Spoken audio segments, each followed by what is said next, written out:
Oi, gente! Então, estamos aqui para mais um vídeo sobre a cultura dos Iviporãs, os Guaranis, a aldeia que eu fui conhecer, Tecoá. E agora a gente vai falar sobre 3 assuntos diferentes. A gente vai falar sobre a plantação de café, a criação de abelhas, que se chama meliponicultura, palavrinha difícil, nova palavra que eu tô aprendendo, e programa Aldeias. Então vamos começar. Sobre a plantação de café, eu vou mostrar um vídeo pra vocês, que eu acho que nada melhor do que os próprios explicando, né?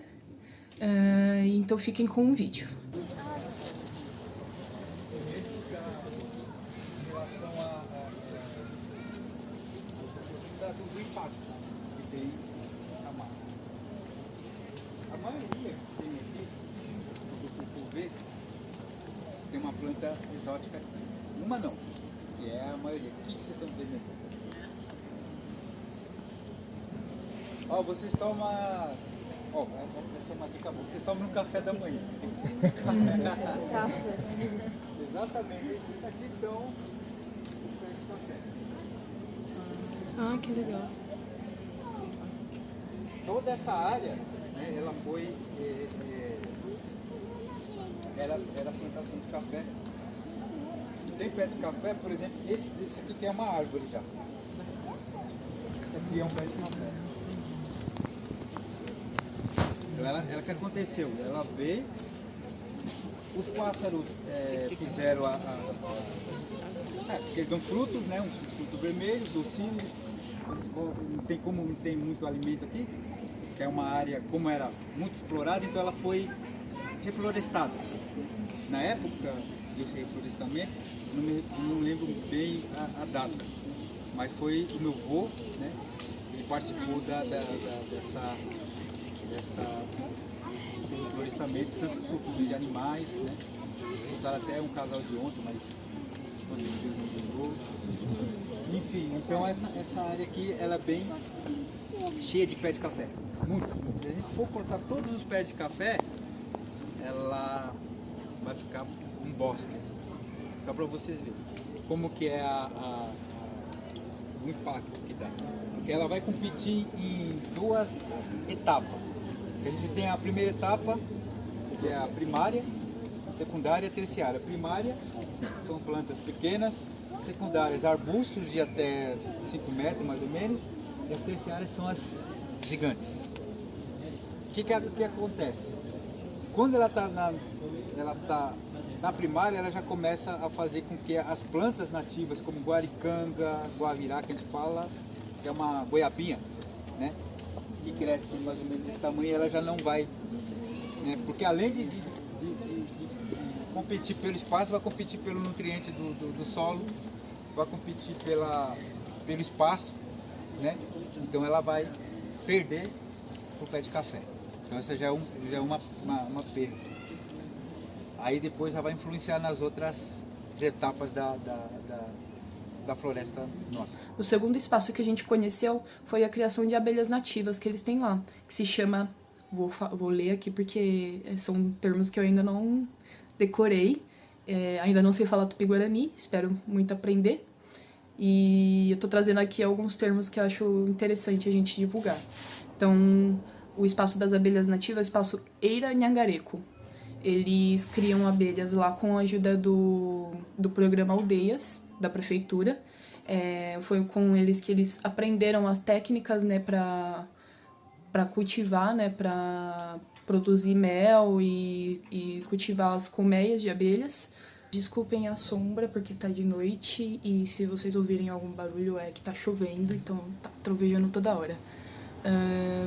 Mas eu não vou deixar de gravar um vídeo pra vocês. Então, falando sobre as abelhas, a meliponicultura, tá certo. É um dos projetos do programa Aldeias. Eles visam criar as abelhas nativas brasileiras, sem ferrão, e repovoar a espécie nessas regiões. Tem a jataí, tem a mini que a gente fala que é uma jataí, acho que é menorzinha, jataí que eu quero. e tem a mandaguari. Bom, quando vocês olham para cá, o que vocês observam aqui? Fora os pés de café. Samambaia. O que vocês veem? Eu não faço ideia. Diversidade. Muito mato. Tem mais ali em cima. A gente vê o tamanho delas. Olha só como é interessante. Por exemplo, vamos pensar nessa aqui, ó. Essa aqui é uma jataí. Em Guarani é jati. É uma abelha pequenininha. Será que ela conseguiria fazer a polinização dessa árvore ali? Lá em cima, onde daria sol? Corrente de ar. A estabilidade ia ser mais ruim. Então as abelhas mais robustas são aquelas duas ali. Tanto a mandaçaia quanto a uruçu amarela. Abelhas grandes que ela consegue fazer a polinização das árvores. As pequenininhas vão fazer a polinização das ervas e das menores, das intermediárias, a mandaguari, que é uma abelha que é maior que essa, mas menor que aquelas ali. Então quer dizer, na natureza já foi feita essa evolução. O vídeo tá meio cortado, não deu pra eu gravar tudo, porque eu tava muito curiosa também, então eu acabei esquecendo de gravar, fiquei prestando atenção e esqueci de gravar.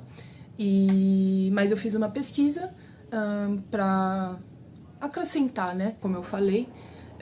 Eles fazem a criação e eles têm o apoio do programa Aldeias da prefeitura para fazer essa criação de abelhas. Porém, eles explicam lá, né, que as nossas abelhas elas estão entrando em extinção devido às abelhas estrangeiras que vieram para cá, que foram trazidas, né, as abelhas europeias e as abelhas africanas, que são as abelhas que têm ferrão. A abelha nativa ela não tem ferrão. Você pode levar uma mordida se você estressar a colmeia, mas você não leva picadas como as abelhas africanas e as europeias. Porém, as abelhas africanas e europeias, elas são muito maiores do que as abelhas nativas. Então, elas conseguem polinizar plantas maiores. Então, elas conseguem subir no topo de árvore e tudo mais. Além delas dispersarem, né, para polinização grandes quantidades de abelhas, né? Enquanto as abelhas africanas e europeias vão dispersar em torno de 2.000 abelhas, as abelhas nativas vão dispersar em torno de 200. Então, é muito menos, a população é muito menor. E o que acaba acontecendo é que, como as abelhas grandes elas podem polinizar todo tipo de planta, elas roubam, né, o alimento das abelhas nativas. E isso acaba causando a morte por inanição, morte por fome das abelhas nativas, e por isso que elas estão entrando em extinção. Isso é uma coisa que eu queria... Eu achei tem um canal no YouTube, vou aqui divulgar, que eu acho muito legal, chama Rancho do Chapéu. E eu vi lá pela primeira vez a criação de abelhas jataí. E eu achei muito legal, queria fazer a criação também e tudo mais. Porém, lá nesse passeio, eu descobri que a criação de abelhas tem um limite, tem que ser regulamentada, precisa ter uma autorização. Então, é mais difícil de você conseguir fazer essa criação.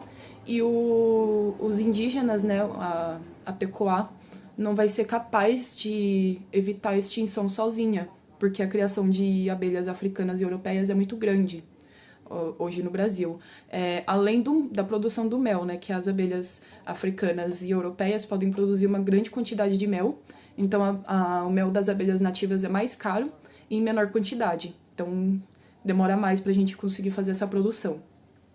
A técnica para criar foi uma das coisas que eles tiveram que se adaptar, né, às abelhas nativas, tinham um vínculo sagrado com os guaranis. Porém, com a extinção delas, eles tiveram que se adaptar. E aí, com esse programa, eles conseguiram fazer a criação. Isso eles aprenderam com os juruás. Foi uma troca, né? Querendo ou não.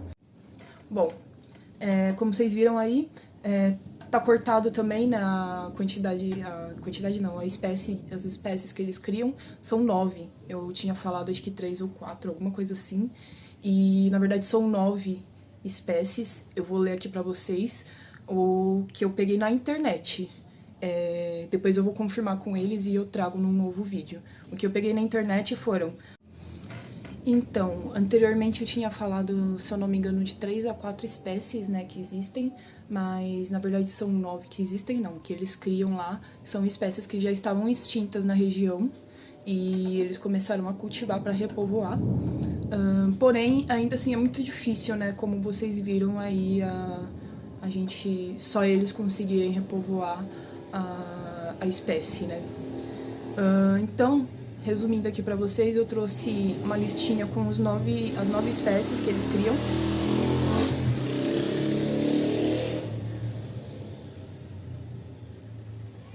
Deixa a moto passar, né? Com as 9 espécies que eles criam lá. Isso aqui é o que eu peguei na internet, porque no vídeo ficou cortado as espécies. E eu vou trazer com mais detalhes no próximo vídeo pra vocês.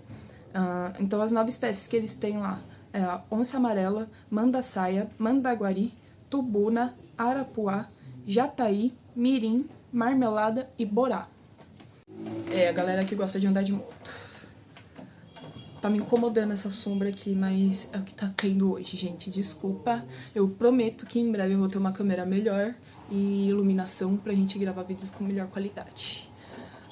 Então, pra isso, ajudem, se inscrevam no canal, curte, comenta, compartilha, pra dar aquele engajamento e ajudar o canal a subir. Então, continuando. A gente tocou no assunto programa Aldeias. E eu achei muito interessante que eu vi isso numa entrevista, num blog que eu vi, que inclusive era com o Jurandir, que foi a pessoa que apresentou lá pra gente, né? Ele que deu as palestras pra turma que eu tava. E aí ele citou sobre a criação de abelhas e que eles têm o apoio desse projeto, que é o programa Aldeias. E aí eu fui dar uma pesquisadinha sobre ele pra saber mais. Bom, como vocês viram aí, tá cortado também na as espécies que eles criam são 9. Eu tinha falado acho que 3 ou 4, alguma coisa assim. E na verdade são 9 espécies. Eu vou ler aqui pra vocês o que eu peguei na internet. Depois eu vou confirmar com eles e eu trago num novo vídeo. O que eu peguei na internet foram onça amarela, mandaçaia, mandaguari, tubina, arapuá, jataí, mirim, marmelada e borá. Então aqui eu achei bastante informação sobre esse programa, trouxe aqui pra vocês mais alguns detalhes. Então vamos resumindo aqui, eu separei por tópicos, vou passar aqui pra vocês e a gente conversa sobre. Então, primeiro que ele iniciou em 2014 o projeto, ele ainda existe até hoje. Quem começou o projeto, como que ele se iniciou, né? Foi uma iniciativa da Secretaria Municipal de Cultura, o SMC, que também é conhecido como os Juruás, pelos Guaranis. No vídeo anterior eu expliquei o que é o termo, né? Ele significa boca com cabelo e faz referência à grande barba dos europeus na época da colonização. E hoje em dia eles se referem como Juruás, os não indígenas. Então, eles se referem como Juruás à Secretaria Municipal de Cultura, que faz em parceria com as comunidades e o CTI. Eles têm alguns projetos para divulgação da cultura e apoio às comunidades. Bom, onde que esse projeto trabalha, né? Esse programa Aldeias trabalha? Ele trabalha nas terras indígenas aqui de São Paulo, no caso Jaraguá e Tenondeporã. No Jaraguá são 2 que eu pesquisei, né? São 2 aldeias, porém eu creio que tenha mais, porque eu não achei informação na internet sobre a Iviporã. Na entrevista a gente vai pegar mais informações sobre isso, vou questionar eles bastante sobre esses detalhes que eu quero saber muito mais. Então, no Jaraguá tem a Tecoá Piau e a Tecoá Itu. E na Tenondeporã tem a Tecoá Crucutu, que é outra Tecoá que eu tô muito curiosa pra conhecer, que eu sei que fica em Parelheiros, né? E meu pai falou que ele já teve contato com eles, então eu gostaria de ir conhecer mais, eu acho que deve ser interessante. A Tecoá Calipete e a Tecoá Tenondeporã. Então essas são as comunidades que recebem apoio desse programa. Então, galerinha, caso tenham percebido uma alteração na qualidade do vídeo para melhor, meu celular acabou o espaço, peguei o celular da minha mãe para continuar gravando aqui o conteúdo para vocês. Eu pretendo postar um vídeo por dia, para não deixar faltar conteúdo, e na sexta-feira provavelmente eu vou fazer a entrevista lá com o pessoal da Tecoá, e aí eu vou trazer informações mais abrangentes para vocês. Aqui eu tô fazendo só um resuminho. Então, continuando, né? A gente parou no objetivo. Qual o objetivo do programa Aldeias? Valorização e fortalecimento cultural e político dos guaranis, desses povos que vivem nessas terras indígenas, possibilitando mais reconhecimento sobre o Nhandereco, sobre o Nhandereco, que é o modo de vida guarani. Mais um termo novo aí para vocês.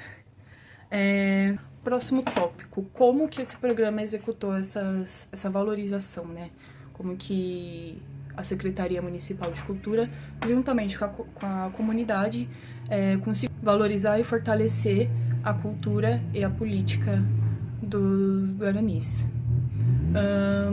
Então foi por meio de ações de plantio, restauração florestal, saneamento ecológico, agrofloresta, permacultura, mutirões de construção de casas de rezas, e por último o intercâmbio entre aldeias, né, que ajuda eles a compartilharem conhecimentos e cultura e valores, né, e tudo mais.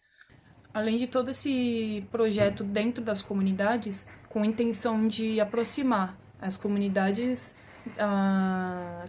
guaranis da população da cidade de São Paulo, esse programa ele também realiza alguns eventos de apresentações culturais, exposições a respeito da Nhandereco, tô quase, da Nhandereco, como eu disse antes, é o modo de vida guarani, e eventos públicos, né, como esse que aconteceu agora, que eu fui, e eles mostram um pouco da cultura, a importância, né, da gente manter, da gente perpetuar.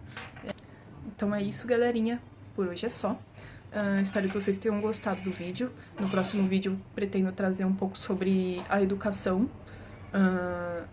das crianças, né, como que é repassado isso, se eles têm escolas, né, e tudo mais. Lógico, vai ser um resumo feito de pesquisa de internet, já deixo isso bem claro. Todas as referências bibliográficas do vídeo anterior, deste vídeo, dos próximos, estarão na descrição do vídeo, da onde eu pesquisei, caso vocês tenham interesse. E eu espero que vocês tenham gostado deste vídeo. Aguardem o próximo. Muito obrigada, se inscreve, curte, compartilha e comenta para dar engajamento. Obrigado, pessoal. Beijo.